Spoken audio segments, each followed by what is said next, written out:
Hi friends, welcome to கோம்ஸ் cook book. இந்த வீடியோவில் நம்ம கல்கண்டு சாதம், பச்சைப்பயிறு உருண்டை, கொண்டக்கடலை சுண்டல் பார்க்க போகிறோம். ஸோ அதுக்கு ஒவ்வொரு இதுக்கும் தேவையான இன்க்ரீடியன்ட்ஸ் தான் இப்போ நீங்கள் பார்த்துக்கிட்டு இருக்கீங்க. ஸோ ஃபஸ்ட்டு இதில் என்னென்ன தேவைன்னு நோட் பண்ணிக்கோங்க. ஃபஸ்ட்டு நம்ம கல்கண்டு சாதம் பார்க்க போகிறோம். அதுக்கு ரைஸ் எடுத்துகிட்டு அதை தண்ணி ஊற்றி ஒரு 30 மினிட்ஸ் ஊற வச்சுருங்க. அதுக்கப்புறம் ஒரு குக்கர் எடுத்துகிட்டு தண்ணியும் பாலையும் சேர்த்துட்டு அரிசியும் போட்டு ஒரு 5 to 6 விசில்ஸ் குக் பண்ணுங்கள். இன்னொரு பாத்திரத்தில் தண்ணி ஆட் பண்ணி கல்கண்டு ஒரு 200 கிராம் ஆட் பண்ணிவிட்டு அது எல்லாமே நல்லா கரைஞ்சி வர்ற வரைக்கும் அதை நல்லா சூடு பண்ணுங்கள். ஒரு சின்ன துண்டு கூட இல்லாமல் எல்லாமே நல்லா கரைஞ்சி வரணும். ஸோ அந்தளவுக்கு நம்ம மெல்ட் பண்ணணும். அப்பப்போ உடையில கிண்டி விட்டுக்கோங்க. இது எல்லாமே மீடியம் ஃப்ளேமில் வச்சு நீங்கள் பண்ணிக்கோங்க. ஸோ இப்போ ஒரு 5 மினிட்ஸ் கழித்து பார்த்தோம் அப்படின்னா ஒரு 90% ஆஃப் த கல்கண்டு நமக்கு கரைஞ்சிருச்சு. ஸோ இன்னும் கொஞ்சம் இருக்குது. அது இன்னும் ஒரு 2 மினிட்ஸ் நல்லா அப்படியே கொதிக்க விடுங்க. அப்பப்போ கிண்டி விட்டுருங்க, இல்லைன்னா அது அடியில் ஒட்டிக்கும். ஸோ இப்போ பார்த்தோம் அப்படின்னா நல்லா கரைஞ்சிடுச்சு ஓரளவுக்கு. ஸோ கிளியர் சிரப் மாதிரி வந்துருச்சு. உங்களுக்கு சிரப் கன்சிஸ்டன்சி தெரியும்ல.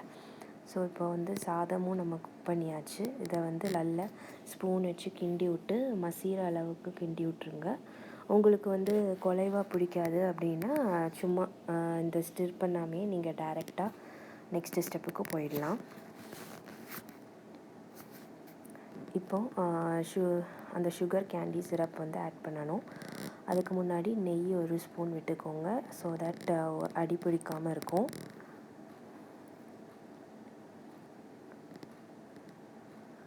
இப்போ அந்த கல்கண்டு சிரப் ஊற்றணும். இதை ஃபில்டர் பண்ணி ஊற்றிக்கோங்க.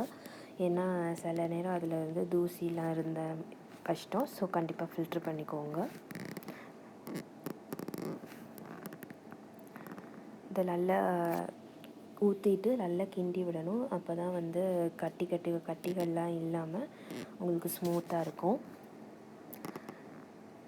நான் கொஞ்சமாக பண்ணுறதுனால இப்போ குக்கர்லேருந்து இந்த சாட்டே பேனுக்கு மாற்றிட்டேன். இதை நல்லா கிண்டி விட்டுட்டே இருங்க.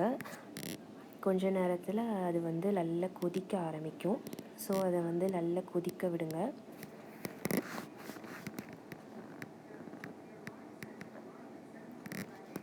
ஸோ இப்படி நல்லா பபுள்ஸ் வரும். பபுள்ஸ் வர அப்பப்போ கொஞ்சம் ஒரு 2 மினிட்ஸ்க்கு ஒருக்க கிண்டி விட்டுட்டே இருங்க.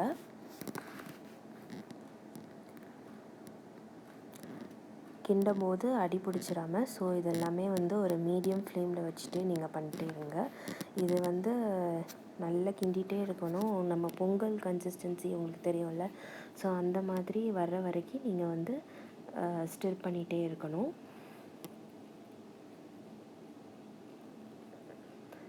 உங்களுக்கு ஏலக்காய் தூள் பிடிக்கும் அப்படின்னா நீங்கள் ஒரு பிஞ்ச் ஆட் பண்ணிக்கலாம்.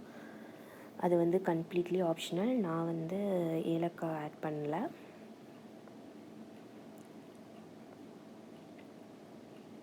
ஸோ உங்களுக்கு கொஞ்சம் நேரத்துலேயே அது நல்லா கெட்டியாக ஆரம்பிக்கிறது நல்லாவே தெரியும். ஸோ அப்படியே கிண்டி விட்டுட்டே இருங்க.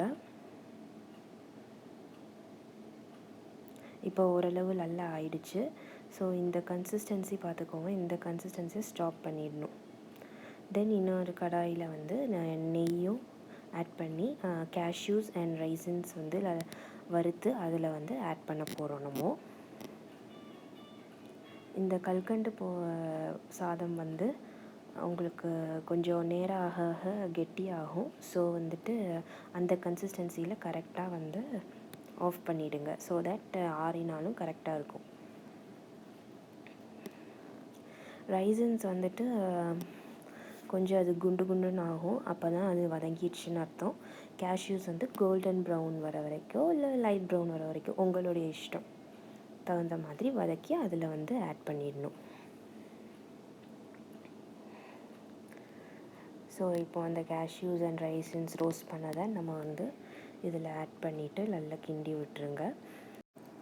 ஸோ இப்போ உங்களுக்கு ஒரு சூப்பரான கல்கண்டு சாதம் ரெடி ஆகிடுச்சு. கண்டிப்பாக ட்ரை பண்ணி பார்த்துட்டு உங்களோட கமெண்ட்ஸை வந்துட்டு கமெண்ட் பாக்ஸில் ஷேர் பண்ணுங்கள்.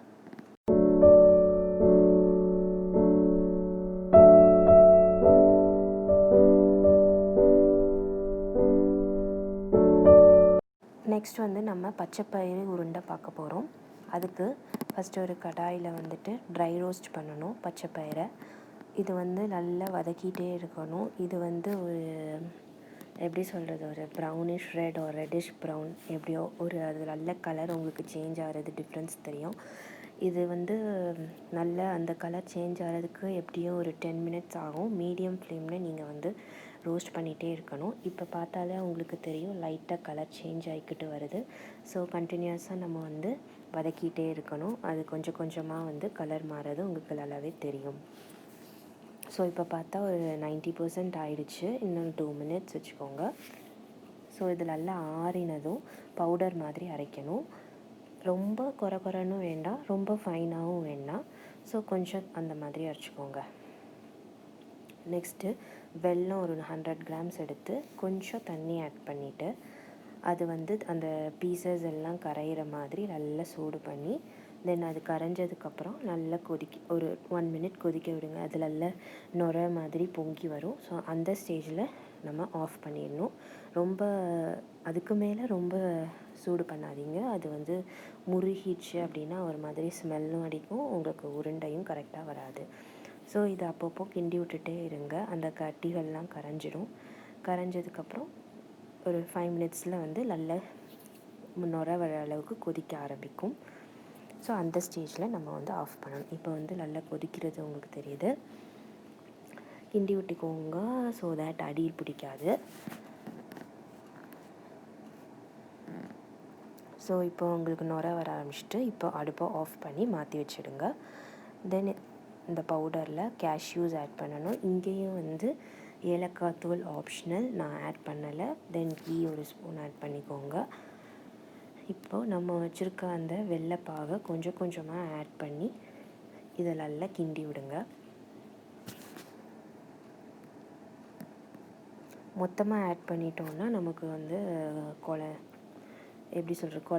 ஆகிடும். ஸோ கொஞ்சம் கொஞ்சமாக ஆட் பண்ணி எவ்வளோ தேவையோ அந்த அளவுக்கு ஆட் பண்ணிக்கோங்க.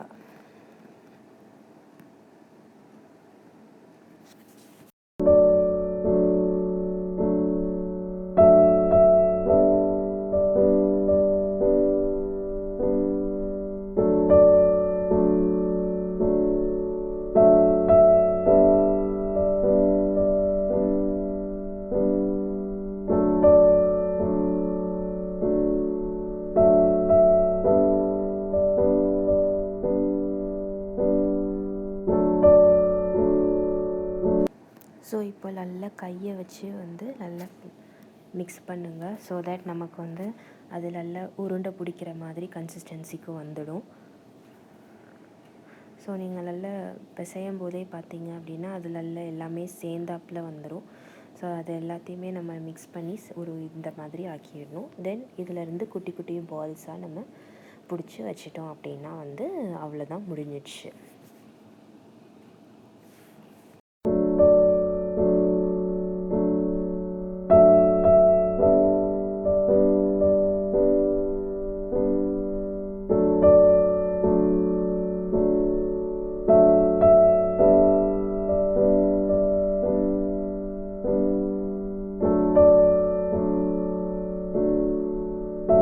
ஸோ இந்த மாதிரி சைஸில் நீங்கள் வந்து பால்ஸ் உருட்டிக்கோங்க. உங்களுக்கு பெருசாக வேணும் அப்படின்னாலும் நீங்கள் இது பண்ணிக்கலாம். சைஸ் வந்து கம்ப்ளீட்லி ஆப்ஷனல். ஸோ உங்களுக்கு இந்த மாதிரி பால்ஸ் ரெடி ஆயிடுச்சு. சூப்பர் டேஸ்டியாக இருக்கும். பார்க்க போகிறோம். இது வெரி சிம்பிள். கொண்டக்கடலை வந்து ஒரு 8 ஹவர்ஸ் ஊற வச்சுடுங்க. தென் ஒரு 4 to 5 விசில்ஸ் வந்து வச்சிடணும். ஸோ ஒரு பேனில் ஆயில், எந்த ஆயிலாக இருந்தாலும் இருக்கட்டும் பரவாயில்ல, கடுகு உளுந்தம் பருப்பு போடணும் ஃபஸ்ட்டு. தென் மிளகா வத்தல் 2 போட்டுக்கணும். அது வந்து கிள்ளி தான் போடணும் நீங்கள், அப்போ தான் வந்து அந்த காரம் வந்து உள்ளே இறங்கும். இது நல்லா பொரிஞ்சதும் கறி லீவ்ஸ், கருவேப்பிலை போட்டு அதுவும் நல்லா பொரிஞ்சதும் நம்ம வந்து கொண்டக்கடலையை ஆட் பண்ணணும். ஸோ கொண்டக்கடலையை ஆட் பண்ணி நல்லா எல்லாம் மிக்ஸ் ஆகிற மாதிரி வதக்கிட்டு சால்ட் போட்டுக்கோங்க. சால்ட் போட்டு நல்லா வதக்கிடுங்க. ஸோ ஒரு 2 மினிட்ஸ் இப்படியே வதக்கிட்டு நெக்ஸ்ட்டு 1 டேபிள் ஸ்பூன் கோகோனட் போடணும். இது கோகோனட்டும் வந்து ஆப்ஷனல் தான். ஸோ உங்களுக்கு பிடிக்காது அப்படின்னா நீங்கள் வந்து இந்த ஸ்டெப்பை வந்து ஸ்கிப் பண்ணிடலாம். ஸோ கோகோனட்டும் போட்டு நல்லா வதக்கிட்டோம் அப்படின்னா அவ்வளோதான், முடிஞ்சிடுச்சு சுண்டல். சிம்பிளாக இருக்கும், முடிச்சிடலாம். ஸோ இந்த 3 டிஷ்ஷையும் நீங்கள் கண்டிப்பாக ட்ரை பண்ணிவிட்டு உங்களுடைய கமெண்ட்ஸை எனக்கு ஷேர் பண்ணுங்கள். என்னோடய சேனல் பிடிச்சிருந்துச்சுன்னா லைக் பண்ணுங்கள், சப்ஸ்கிரைப் பண்ணுங்கள். தேங்க்யூ.